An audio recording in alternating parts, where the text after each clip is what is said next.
Hey guys, welcome back to my channel. Today, I'll show you step by step how to download the Zoom app on your PC. First, open your web browser on your computer. In the search bar, type Zoom Download and hit Enter.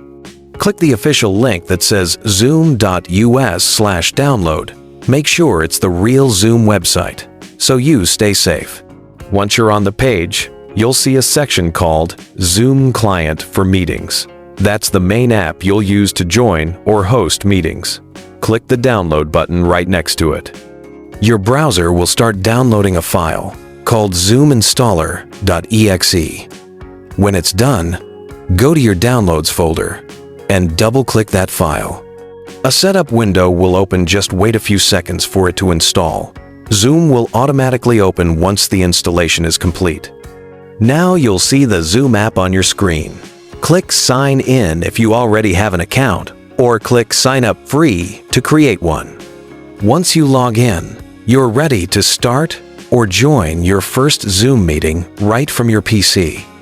And that's it. You've successfully downloaded and installed the Zoom app on your computer. Thanks for watching, and don't forget to like, subscribe, and turn on notifications for more simple tech tutorials.